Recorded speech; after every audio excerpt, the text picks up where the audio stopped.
자, 오후에 하나님 말씀 우리 창세기 19장 이제 중반부 살펴보겠습니다. 여러분 이제 12절부터 14절을 먼저 보겠습니다. 창세기 19장 12절부터 14절. 그 사람들이 롯에게 말하기를 여기에 너 외에 누가 더 있느냐? 사위와 내 아들들과 딸들과 누구든지 이 성읍에서 내게 속한 자는 이곳에서 데리고 나가라.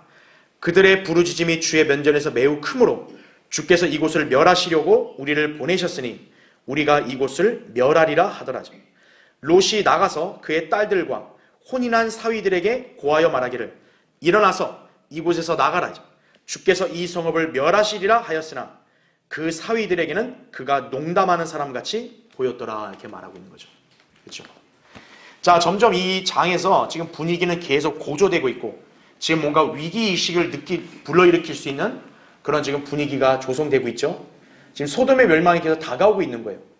그래서 지금 천사들이 이제 이 롯과 그 가족들 누구라도 이곳을 빨리 나가라고 얘기합니다. 왜냐하면 나가야만 이곳을 멸망시킬 것이다 이렇게 말하는 거죠. 자, 그래서 일단 교환을 먼저 보세요. 그 첫 번째 1번. 그들의 부르짖음이 주의 면전에서 매우 크므로 주께서 이곳을 멸하시려고 우리를 보내셨으니 우리가 이곳을 멸하리라 이렇게 말합니다. 여기서 우리라 했을 때는 지금 롯과 조우했던 두 천사들이겠죠. 그러니까 이 천사들이 굉장히 권능이 있다는 걸 알 수 있죠. 예, 한 성읍을 멸망시킬 수 있는 힘도 있는 거예요, 천사는. 그렇죠? 자, 그런데 여기서 보면 그들의 부르짖음이 주의 면전에서 매우 크다라는 말이 나옵니다. 아까 우리 13절 읽었을 때, 그렇죠? 우리가 흔히 부르짖음이라고 말하면은 어떤 도움을 청하는 부르짖음, 어떤 기도에 따른 고백 이렇게 생각을 하잖아요. 근데 여기서 그들의 부르짖음이라 했을 때는 우리가 잘 알다시피 소돔 사람들이 하나님께 기도하는 사람들이 아니잖아요. 그래서 여기에 부르짖음은 무고한 희생자들이 복수를 요구하는 외침을 말한다는 거죠. 예. 그러니까 당시에 소돔 성읍이 얼마나 이렇게 사악했냐면은 무고한 사람들이 굉장히 많이 희생을 당한 거예요. 여기도 보면 그 이 두 천사들을 능욕하려고 이렇게 소돔 사람들이 몰려든 거 보세요. 얼마나 무고한 사람들을 많이 해쳤겠어요.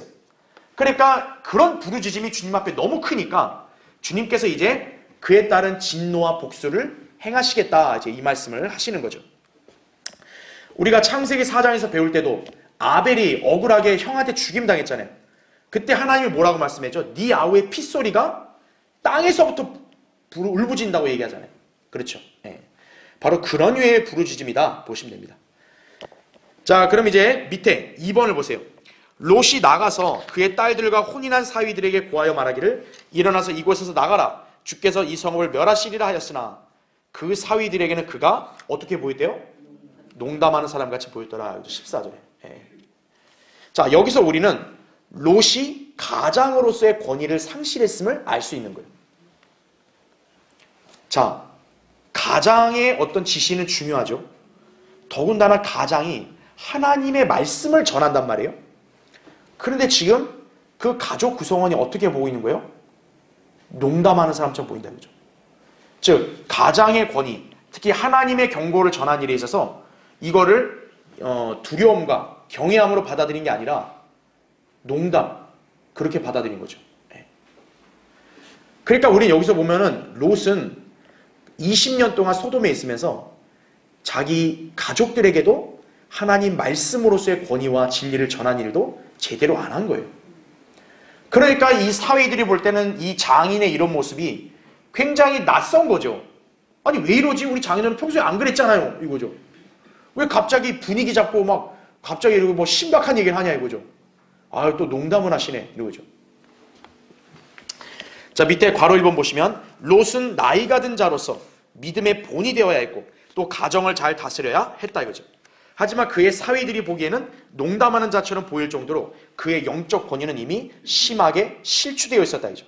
왜 이런 일이 발생하는가죠? 그가 하나님 말씀대로 살지 않고 세상 지향적으로 살아왔기 때문에 그런 거예요. 그런 사람이 하나님 말씀을 갑자기 운운하잖아요. 사람들이 볼 때는 그 모습이 굉장히 어색해 보이는 거죠. 그렇죠. 예. 자, 괄호 2번 보시면 그러다 보니 지금 롯이 심판과 멸망을 경고하고 있는데도 사위들은 자기 장인의 그런 모습이 굉장히 어색하게 느껴졌던 것이다. 지금 롯은 성도로서의 간증 있는 삶을 살지 못했던 것이다. 그죠? 이런 상태에서 하나님의 말씀을 전하게 되면 전혀 역사가 일어나지 않게 된다는 거죠. 여기서 우리가 또 하나의 어떤 교훈을 배울 수 있냐면, 하나님 말씀을 이렇게 담당하는 목자 있잖아요. 목자도 하나님께서 영적 권위를 주셨단 말이에요. 근데 목자가 하나님 말씀대로 전파하고 행하지 않게 되면 권위를 상실하는 거예요. 그러면 그 사람이 강단에서 아무리 하나님 말씀을 외쳐대도 회중들이 그 말씀을 두려움으로 받아들이지 않죠. 네. 자기도 안 지키는데 뭘 나한테 왜 얘기해? 이렇게 되는 거죠. 하나님 말씀을 오히려 경멸해버리는 거예요. 무시해버리는 거죠. 자기도 그렇게 안 지키면서 왜 우리 보고 그런 말을 해? 하나님 말씀이 맞긴 맞아? 이렇게 돼버리는 거예요. 네. 그러니까 영적 권위는 하나님의 말씀이 얼마나 잘 일치해서 그렇게 행실을 보이고 또 그렇게 언행을 했느냐에 따라서 달려있는 거예요. 그러니까 롯은 20년 동안 자기 가족들에게 하나님께서 주신 영적 권위를 받은 사람답게 성도로서 영적인 삶을 살지 못했기 때문에 지금에 와서 하나님 말씀 전한다고 하니까 사위들이 우습게 보는 거죠. 네. 그러니까 대수롭지 않게 여기는 거죠. 네. 하나님 말씀의 역사가 일어나지 않게 된 것이. 그래서 괄호 3번, 결국 롯은 영적 삶에서 완전히 실패한 것이다 이거죠. 하나님의 자녀가 거룩함을 상실하고 간증을 남기지 않게 되면 세상 사람이나 주변인들, 심지어 가족들한테 영적인 권위나 말씀의 역사를 나타낼 수 없다라는 것이에요. 비단 목자만이 아니라 성도들도 마찬가지예요. 그럼 우리 성도들이 세상에 나가서 어떻게 살아야 되는가를 다시 한번 여기서 경각심을 가져야 되는 거예요. 바로 롯은 뭐냐면 세상에 나가서 빛과 소금의 역할을 해야 될 성도가 오히려 세상 사람과 융화돼 버리니까 어떻게 돼요? 그 기능을 완전히 상실해 버린 거죠. 그런 사람이 갑자기 빛을 비추려고 소금을 뿌리려고 하니까 어때요? 왜 어색하게 왜 이래? 이렇게 되는 거죠. 그래서 이게 중요합니다.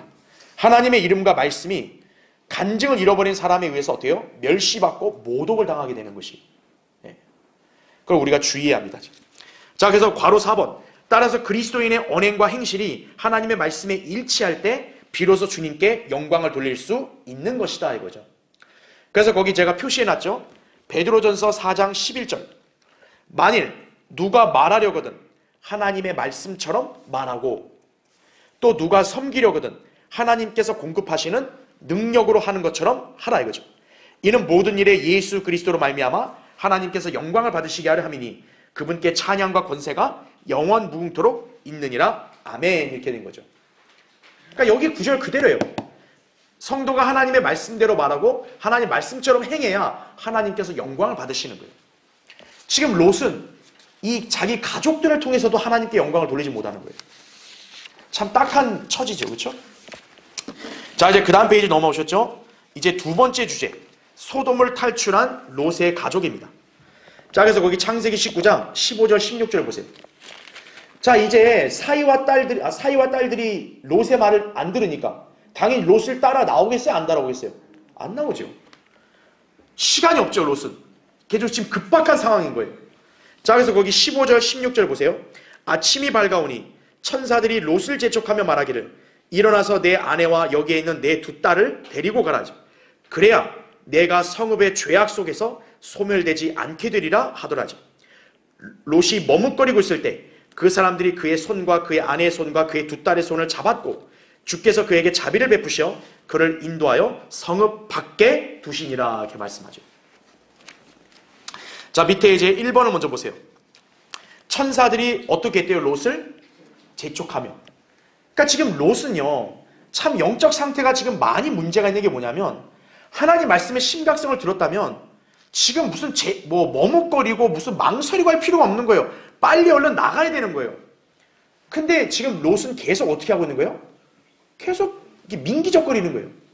그러니까 오죽하면 천사들이 재촉하고 심지어 아내와 두 딸들 손을 아예 잡아주게 하고 나가라 이거죠. 자, 소돔이 멸망할 시점이 다가오는 가운데 롯은 사위들의 겁으로 아내와 두 딸들만 데리고 나가야 하는 상황이었다 이죠. 하지만 그런 일촉즉발의 상황에서 롯이 머뭇거리고 있으니 천사들은 손으로 그를 강제로 이끌어 성읍 밖으로 구출해야 된다는 거죠. 참 이것도 보면 하나님의 잡인 거죠. 롯을 향한 하나님의 잡인 거죠. 예. 하나님께 경고했는데도 머뭇거리면 그냥 심판하시면 될 텐데 그래도 롯에게만큼은 자비를 베푸는 거예요. 왜 그럴까요? 이따 보겠지만 바로 누구를 기억하셔서? 아브라함을 기억하셔서 그러는 거예요. 예. 이래서 성도의 중보와 기도가 이렇게 역사하는 힘이 크다는 걸 아셔야 돼요. 자, 밑에 2번을 보세요. 성읍 밖에 두시니라 이렇게 말하고 있습니다. 성읍 밖. 자, 여러분 이 표현이 굉장히 좀 의미심장합니다. 지금 롯에게 있어서요. 불과 유황의 멸망으로부터 안전한 장소는 다름 아닌 어디라고요? 성읍 밖이죠. 왜? 성읍은 완전히 멸망할 거기 때문에. 그러니까 멸망으로부터 내가 안전하려면 어때요? 성읍 밖에 있어야죠. 자, 이곳은 멸망으로부터 구원받을 성도들에게 안전한 곳임을 상징한다는 거예요. 그래서 여러분 성읍 밖이라는 표현을 잘 표시해 두세요. 이거는 우리 그리스도인들도 교훈을 받아야 될 게 있어요. 자, 일단 괄호 1번 보겠습니다. 당시 롯은 소돔 거리에서 완전히 도시화가 되었다는 거죠. 그가 소돔에 거하면서 나름대로 친교나 모임을 가지며 소돔인들과 어울려 지냈다는 거죠. 그래서 그는 그들을 뭐라고 불러요? 심지어 형제라고 부르는 거예요. 그 사악한 변태 성역자들. 롯하고는 아무 관계도 없는데, 그렇죠? 하지만 롯은 성도로서 이 땅을 나그네요 타국인 같은 삶을 살지 않았음을 보여주는 거란 얘기죠. 베드로전서 2장 11절에 우리를 뭐라고 그래요? 우리를 나그네 타국인이라고 하면 순례자라고 말합니다. 순례자는 자기가 지금 순례하고 있는 이 땅이 본향이 아니죠. 그러니까 여기에 정착하는 사람이에요? 아니에요? 아니라고요. 그냥 잠시 거쳐서 자기 본향으로 이제 가야 될 사람인데 롯은 어떻게 하고 있는 거예요? 자기 본향이 아닌 그것도 사악한 성읍에 눌러 앉아버린 거예요. 그냥. 그러니까 타국인과 나그네의 지위를 잃어버린 거죠. 그러니까. 히브리서 11장 13절부터 16절에 나온 아브라함의 그런 가족들의 그런 하고는 롯은 다른 길을 걸은 거죠. 그래서 괄호 2번 보세요. 롯은 영적 분별력을 상실했기에 인간적인 안목으로 소돔의 매력에 빠졌던 것이다 이거죠. 하지만 소돔은 의인인 롯이 거할 수 없는 성읍이다 이거죠. 그 성읍은 곧 멸망할 것이기 때문이다라는 거죠. 구원받은 하나님의 자녀들 의인의 특징이 뭡니까? 우리는 멸망으로부터 주님이 보호하시는 거 아니에요. 그러니까 그런 사람이 멸망할 성읍에 있다라는 거는 굉장히 안 맞잖아요. 그래서 이제 어떻게 합니까? 주님은 롯을 성읍 밖으로 이끌어내신 거예요. 그래서 너 성읍 밖으로 나가라 이거죠. 이게 성도의 위치라는 걸 아셔야 돼요. 네.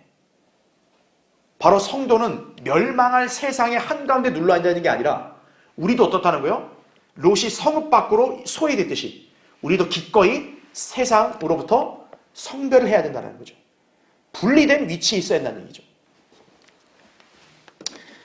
롯이 있어야 될 그 당시의 위치는 성읍 안, 성문에 앉아있는 게 아니라 성읍 밖에 있어야 했다는 얘기죠. 자, 그래서 밑에 괄호 3번을 보세요. 이처럼 성도가 거할 진정한 도성은 자, 이 세상에 있어요? 없어요? 없다는 거죠. 그래서 그리스도인은 이 세상 한가운데 속해 있지 않고 바로 어디에 머무는 사람이라고요? 성읍 밖에 머무는 사람이라는 거죠. 이것을 정확하게 보여주신 분은 바로 누구시라고요? 주 예수 그리스도예요. 우리의 구주이시고 우리가 믿는 주님도 어떻다는 거예요? 성읍 밖에 계셨다는 거죠. 자, 한번 성경을 찾아보겠습니다. 여러분 거기 히브리서 13장 한번 보세요.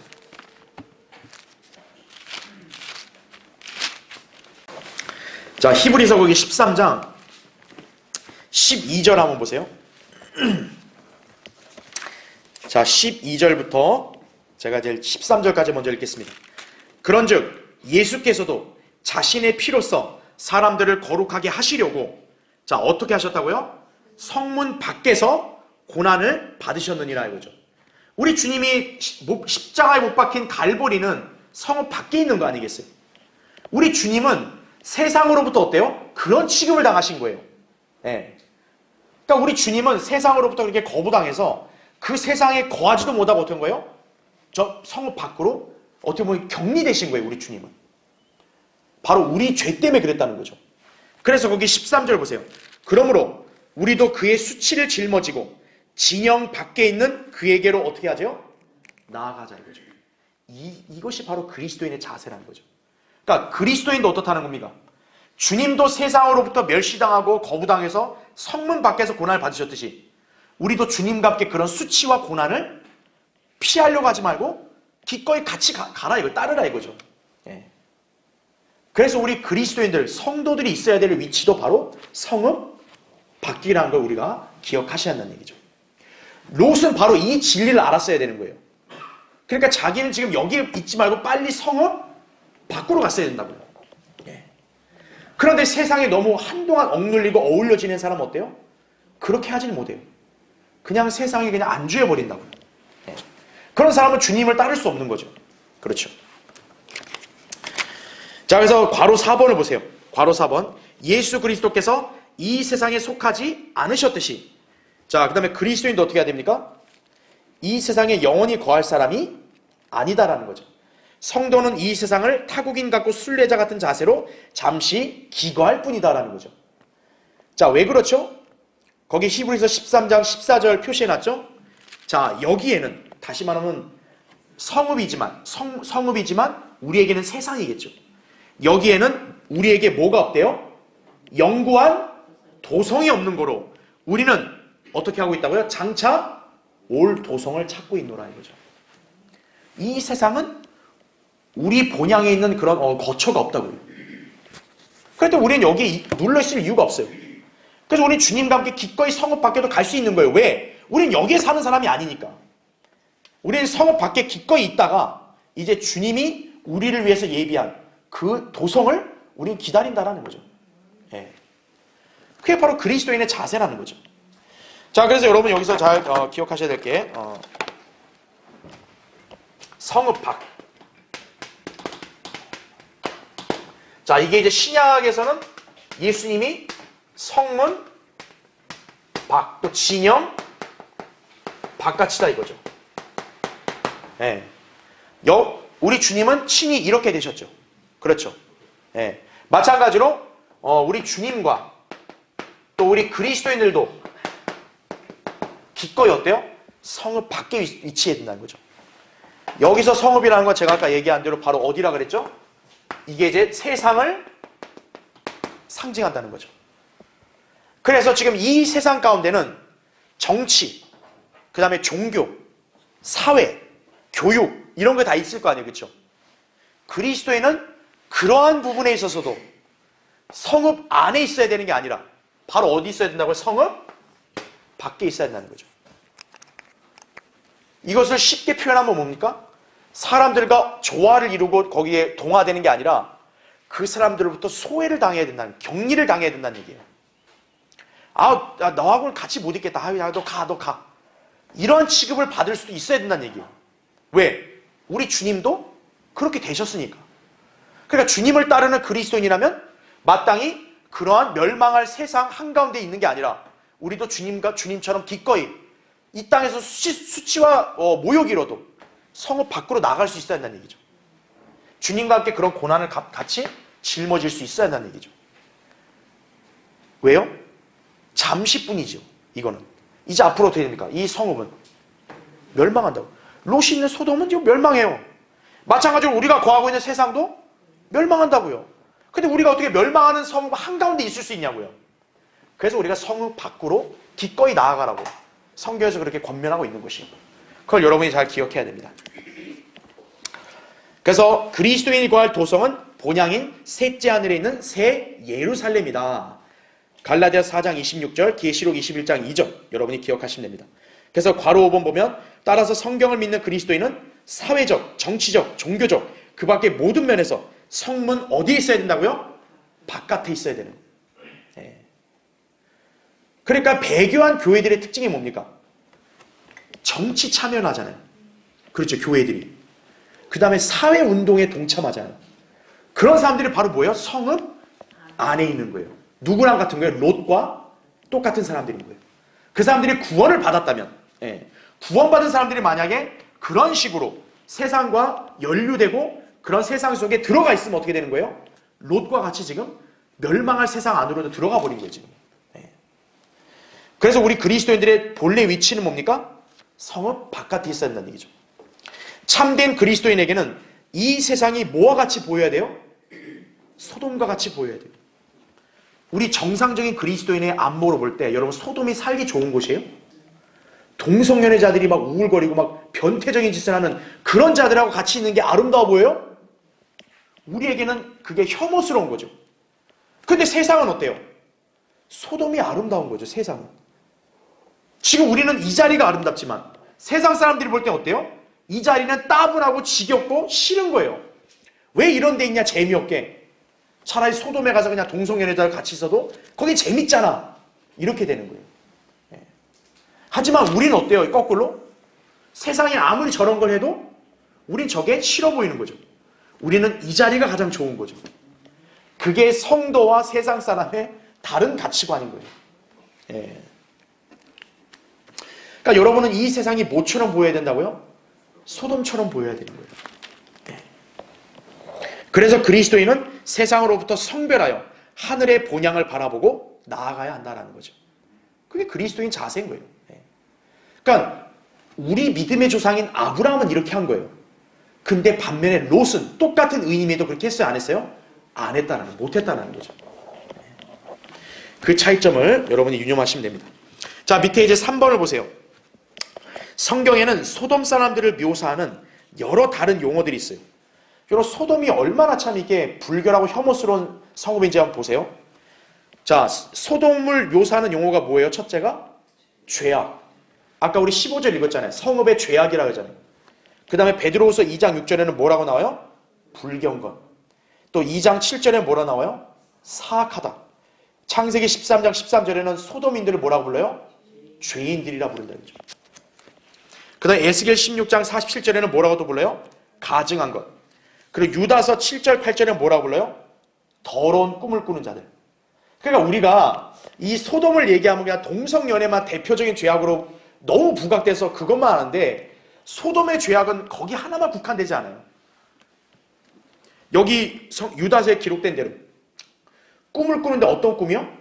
더러운 꿈 꾸는 자들도 있었다는 거죠. 그 다음에 유다서 또 7절에 나온 대로 무슨 죄를 져요? 음행이다라는 거죠. 그러니까 소돔을 묘사하는 그런 용어들을 보면 다 어때요? 나쁜 것들이죠, 죄다.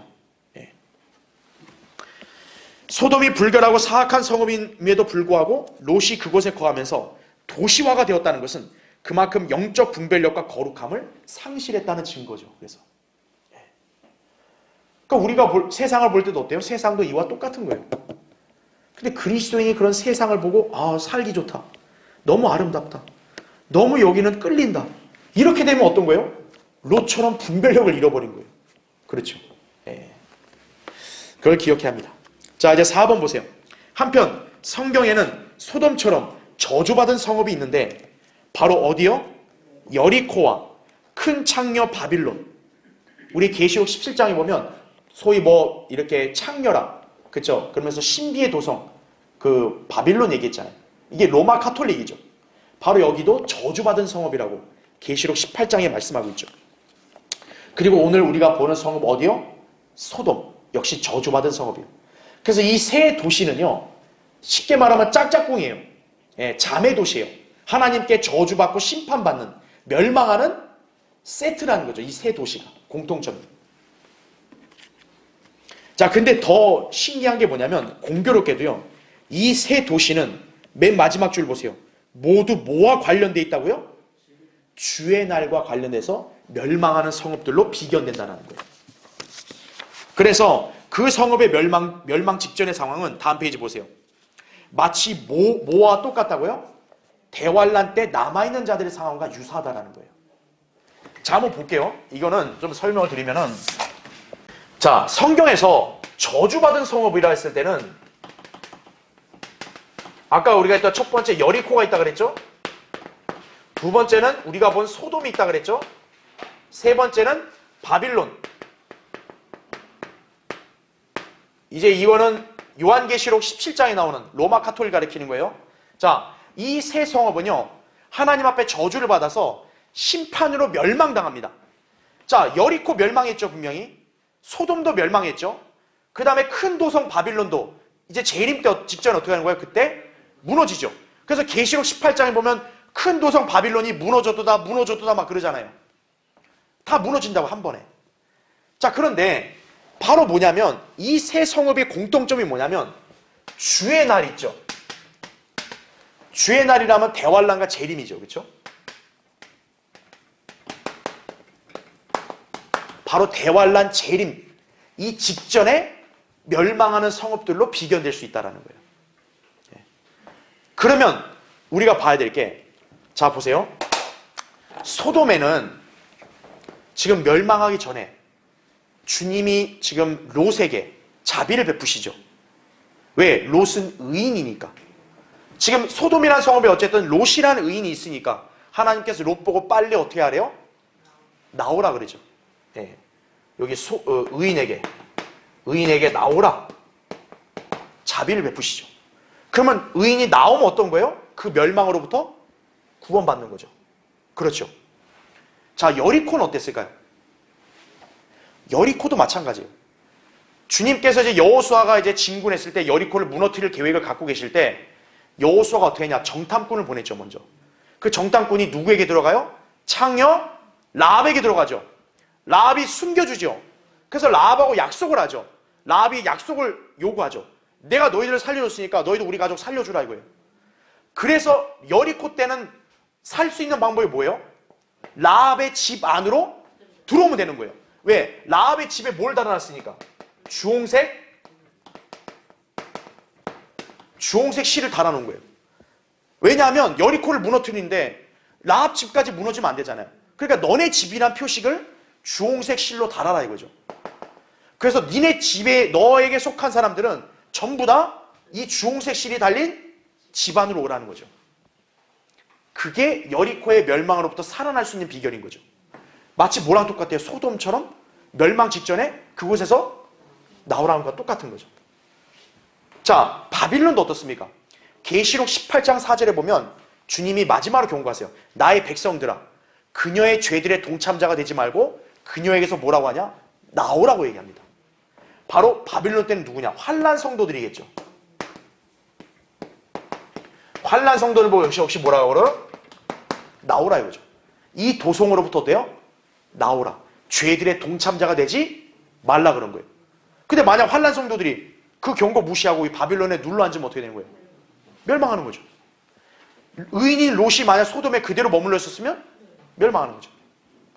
여리코도 이 주홍색 실을 걸린 라합의 집으로 안 들어가면 어떻게 되는 거예요? 멸망하는 거죠. 바로 대환란 끝, 재림 멸망 직전에 그 상황과 유사하다라는 거예요. 이 세 성읍이. 그 이 세 성읍은 연관성이 많다라는 거예요. 똑같이 저주받은 성읍이면서 똑같이 심판이 멸망이 임하기 직전 마지막에 이 성읍에 있는 사람들에게 하신 경고와도 유사하다는 거죠. 나오라 이거죠. 네. 그런 유사점을 여러분이 기억하시면 됩니다. 그래서 여러분 거기 괄호 4번만 보세요. 괄호 4번. 따라서 이것은 따라 여리코, 소돔, 바빌론은 소위 멸망에 관한 자매 도시로 분류된다 이거죠. 이 세 도시는 오늘날 구원받지 않은 세상 사람들이 동경하는 뭐라고요? 이상향, 유토피아로 취급되죠. 왜냐하면 이 도시들은 모두 죄악 가운데 하나로 연합되어 마치 살기 좋은 곳으로 보이기 때문에 그런 거예요. 마지막 때도 어때요?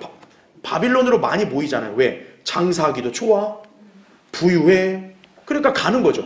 근데 바빌론이 멸망하니까 계시록 18장에 보면 상인들이 막 울고 애곡하잖아요. 아이고 이제 우리 끝났다 이거죠. 왜냐하면 그들의 입장에서는 그게 유토피아니까 거기만큼 살기 좋은 데가 없었기 때문에. 소돔도 마찬가지예요. 우리 안목으로 볼 때 소돔이 혐오스러운 거지만 그때 당시에 그 죄인들에게는 어떤 거예요? 소돔이 아름다운 곳이에요. 여기만큼 자기 마음대로 하고 살 수 있는 데가 어디 있어요? 아름다운 거죠. 여리코가 얼마나 성벽 화려해요. 누가 감히 여리코가 무너질 거라 생각을 해요? 최고의 이상적이고 안정된 장소라고 그렇게 생각했을 거라고. 하지만 궁극적으로는 어때요? 심판으로 파멸되는 형국이다. 이렇게 이해하시면 됩니다. 자, 이제 다시 여러분 창세기 19장 거기 17절부터 22절 보겠습니다. 자, 창세기 19장 거기 17절부터 22절. 그 사람들이 그들을 밖으로 이끌어낸 후 주께서 말씀하시기를 내 목숨을 위하여 도피하라. 내 뒤를 돌아보거나 어떤 평지에도 머무르지 말고 산으로 도피하라. 그래야 소멸되지 않으리라 하므로 이거죠. 여기서 주의사항이 뭡니까? 뒤를 돌아보지 말라 그랬죠. 제가 아까 오전 설교한 거랑 뭔가 좀 연관성이 좀 보이죠, 그렇죠? 뒤를 돌아보지 마라. 그 다음에 평지에도 머무르지 마라. 어디로 가라 그래요? 산으로 가라 이거예요. 자, 그래서 18절 보세요. 롯이 그들에게 말하기를 오 내 주여 그리 마소서 보소서 이제 주의 종이 주의 목전에서 은혜를 얻었으며 또 주께서 큰 자비를 내게 베푸사 내 생명을 구하심으로 자비를 내게 보여주셨사오나 내가 산으로 도피할 수 없나이다. 혹 어떤 재앙이 나를 붙들면 내가 죽을까 함이니이다. 보소서 이제 이 성읍은 도주하기 가깝고 작은 성읍이니 오 나로 그곳에 도피하게 하소서. 이는 작은 성읍이 아니니까 그러면 내 혼이 살리이다 하니 주께서 그에게 말씀하시기를 보라 내가 이 일에 관하여도 너를 받아들였으니 내가 말한 이 성읍을 무너뜨리지 않으리라. 서둘러서 그곳으로 도피하라. 내가 그곳에 도착하기 전에는 내가 아무 일도 할 수 없노라 하시더라. 그러므로 그 성읍의 이름을 소알이라 불렀더라 이거죠. 자, 밑에 1번을 보세요. 지금 롯이 또 주님 앞에 하소연하는 거예요. 나 산으로 못 갑니다 이거예요. 왜? 산으로 가다 나 죽으면 어떡할 거예요? 그러니까 이 옆에 가까운 성읍으로만 피신할게요 이렇게 얘기하는 거예요. 그래서 그게 아까 19절 20절에 했던 말씀이죠. 성읍 밖으로 인도된 롯은 산으로 도피하라는 명령을 받았지만 자 거기 밑줄 친 거 보세요. 어떻게 했다고? 여전히 자신의 눈에 옳게 보인 대로 행하려고 했다는 거예요. 이게 육신적인 그리스도인의 가장 치명적인 약점인 거예요. 하나님 말씀을 그대로 믿으면 되는데 꼭 자기 눈으로 보고 자기가 생각하는 것대로 판단하는 거예요. 그냥 산으로 가라면 가면 될 텐데 저기 가다 죽으면 어떡해요? 그 중간에 갑자기 불 내려와서 그러니까 저긴 너무 머니까 가까운 조그마한 성읍 갈게요. 지금 롯이 그러는 거예요. 근데 주님이 그렇게 하실까요 설마? 이게 육신적인 그리스도인의 약점인 거예요. 자 밑에 보세요. 괄호 1번 소알. 이게 지금 작은 성읍이 소알이라 그랬죠. 그러니까 지금 롯은 소돔을 나왔어요. 소돔을 나와서 저기 한 3마일 정도 되는 거기 거리 산으로 가라는데 그게 아니라 한 1마일밖에 안 되는 거리. 거기에 있는 소알 성읍. 여기 조그마한 성읍이니까 전 여길 가겠습니다. 지금 이러는 거예요. 자 괄호 1번 보면 소알은 소돔 평원에 위치해 있던 5도시 중에 하나였다라는 거죠. 신명기 29장 23절에 보면 소알도 소돔시의 어느 구역이다 이렇게 보시면 돼요. 마치 뭐냐면 강릉시 무슨 읍 이러듯이 이런 거예요. 그래서 제가 아까 여기서 설명한 거죠. 러크한 목사님의 말에 따르면요. 이 소알 성읍은 굉장히 작기 때문에 인구도 한 500에서 1000명 정도? 이 정도밖에 안 됐을 거란 얘기죠. 그러니까 롯은 지금 나를 일로 피하게 해주세요라고 얘기하는 거예요. 자 괄호 2번 보세요. 롯이 소알로 도피하게 해달라고 요구한 것은 불길이 떨어지기 전에 도망갈 만한 충분한 시간적 여유가 없다고 판단했기 때문이다라는 거죠. 또한 소알은 작은 성읍이기 때문에 하나님께서 그 성읍을 놔두실 것이라고 생각했던 것이다. 그죠? 그 말이 뭐냐면 소돔을 멸망시켜요. 근데 소알은 조그맣잖아요.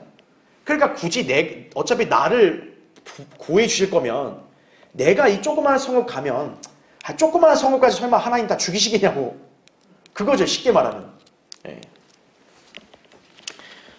자 바로 3번 보세요. 그러나 롯의 추론은 잘못된 것이었다 이거죠. 실제로 롯이 피해 있던 소알은 멸망하지 않습니다. 그럼 소알이 왜 살아남게 되었을까요? 아브라함 기도 때문에 그런 거예요. 아브라함 기도 하한선 몇 명까지였어요? 의인 10명까지잖아요. 10명까지만 있으면 멸망 안 시키겠습니까? 하나님이 약속했죠. 10명만 있어도 멸망시키지 않겠다. 창세기 18장 32절에 그렇죠? 그러니까 아브라함의 기도에 따라서 소알 성읍만큼은 의인이 그 정도 있었을 거예요. 그러니까 하나님 멸망 안 시킨 거죠. 그렇죠? 게다가 주님은 의인인 롯을 아브라함의 기도로 인해서 구해 주실 뜻을 지니고 계신다고요. 근데 자기가 뭐 가다가 죽을 염려를 왜 해요? 쓸데없는 기운 거죠, 이게 바로. 그러니까 육신적인 그리스도인은 생각이 많아. 하나님 말씀을 단순하게 믿고 가면 되는데요. 꼭 생각이 많아요. 육신적인 사람은. 이거 하면 또 이러면 어떡해요, 또. 그래서 자기 생각대로 판단한다고요. 그거 주의해야 되는 거예요, 그걸. 자, 괄호 4번. 어쨌든 롯은 산보다는 가까운 성읍으로 갈 것을 간구했고 주님은 이것도 허락하세요. 그래, 내가 그것까지 허락해 줄게. 그래, 알았어. 빨리 나가. 이거죠. 예. 우리가 하나님의 자비가 얼마나 큰지를 알 수 있겠죠. 그렇죠? 자, 밑에 2번 보세요. 뒤를 돌아보지 말라 그랬죠. 자, 영적으로 적용해 보면 예수 그리스도께는 어떻게 해야 돼요? 빨리 다가갈수록 좋다는 거죠. 예. 제가 아까 설교한 거와 똑같은 거예요. 머뭇거리지 말고 예수 그리스도가 내 구원자라면 빨리 가라. 이거 빨리 믿으라는 거죠. 아, 내일 믿어볼까요? 한 달 뒤에 할게요. 아직 마음의 준비가 안 돼가지고. 그러면 안 된다는 거죠. 육신적인 성도도 어때요? 빨리 주님께 나와야죠. 자꾸 내가 지금 기도하면 주님이 지금 기도 안 기뻐하잖아요. 제가 나중에 천천히 기도할게요. 그거 안 된다는 얘기죠. 할 거면 어때요? 빨리 회복할 거면 빨리 주님께 나오라 이거죠. 예. 이사야 28장 16절에 나온 겁니다.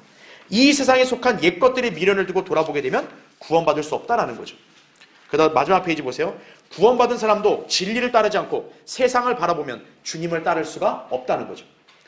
아까 우리 누가복음 9장 62절 손에 쟁기를 잡고 뒤를 돌아보면 하나님 나라에 적합하지 않다 그랬죠. 자, 밑에 3번 보세요. 오 내 주여 그리 마소서 18절에 나와요. 여러분, 롯이 지금 주님을 주여 부르잖아요. 그러면 주님이면 주님이 말한 그대로 따라야 되잖아요. 근데 그대로는 안 따라요. 꼭 토를 달고 이의를 다는 거예요. 이거는 그리스도인도 주의해야 되는 거예요. 내가 주님으로 불렀으면 주님이 뭐라고 하든 순종하는 게 나은 거예요. 그렇죠. 사도행전 10장 14절에도 베드로에게 이게 내려갈 때 이렇게 불결한 율법상 불결한 음식이 환상에 내려갈 때 뭐라 그랬어요? 주님 베드로에게 먹으라 그랬잖아요. 그때 베드로가 난 불결해서 못 먹는다고. 그랬더니 주님 뭐라 그래요? 네가 불결하다 말하지 마라 이거예요. 그냥 먹으라 이거죠. 성도는 어때요? 하나님께서 하라 했으면 주저없이 해야 되는 거예요. 주님 불러놓고 하라 그러면 근데요 이러면 안 된다고요. 그렇죠? 근데요 그건 아니잖아요. 이러면 안 된다고요. 주님이 하라 그랬으면 해야 된다고요. 그렇죠? 자, 밑에 4번 보세요. 자, 22절 보면요 굉장히 의미심장한 말이 나옵니다. 내가 그곳에 도착하기 전에는 내가 아무 일도 할 수 없느라 그러죠. 이 말이 뭡니까? 롯이 빨리 거길 안 가면 내가 지금 소돔을 심판할 수 없다는 거예요. 야, 이거 굉장히 놀라운 일 아니에요? 지금 주님이 누구 때문에 제한을 받고 있어요? 롯 때문에 제한받고 있어요. 롯이 그렇게 대단해서 그런가요? 아니죠. 여기서 우리는 아브라함의 기도 능력을 다시 한번 보게 되는 거예요. 즉 하나님께서 아브라함의 기도를 들으셨기 때문에 하나님 입장에서는 지금 책임이 있는 거예요. 무슨 책임? 롯을 구해줄 책임이 있는 거예요. 그러니까 지금 롯이 안 가면 아무리 소돔을 빨리 멸망시키고 싶어도 멸망 못 시킨다는 거예요. 한 사람, 한 신실한 성도의 중보기도가 이렇게 위대한 능력을 발휘한다는 걸 아셔야 돼요. 하나님에게 마치 의무를 지우게 한 거예요. 네. 자, 괄호 1번 보세요. 주님은 롯의 존재 때문에 즉각 소돔 성읍을 멸망시키지 못하고 계신다 이거죠. 주님은 롯이 그곳을 떠나야만 마침내 심판을 이행할 수 있음을 말씀하신다라는 거죠. 이것은 이제 다음 주에 보겠지만 29절에 하나님께서 아브라함을 기억하시고 이거에 근거해서 지금 하나님께서는 롯 때문에 멸망 못 시킨다 이거예요. 자, 괄호 2번 보세요. 모세의 기도 역시도 어때요? 비슷한 방식이라고 성경에 묘사되어 있죠. 여러분, 모세도 얼마나 대단했어요. 하나님이 이스라엘 백성을 다 진멸시키고 출애굽기 32장에 시내산에서 범죄하니까 너를 통해 다시 시작하겠다 그랬죠. 근데 모세가 간절히 중보기도 했죠. 그래서 이스라엘 민족 전체가 몰살당할 위기를 벗어난 거예요. 얼마나 대단하냐면 하나님이 마음속으로 생각하고 가진 게 아니라 하나님이 먼저 말씀했어요. 나 멸망시킬게. 근데 모세가 기도하니까 그럼 멸망 안 시킬게. 마치 어떻게 된 거예요? 하나님이 말을 번복하신 거예요. 하나님의 뜻을 꺾은 거예요, 모세가. 어떻게 보면. 그게 중보기도의 위대한 능력이라고요. 한 신실한 성도의 중보기도를 하나님께서 제한을 받으시는 거예요.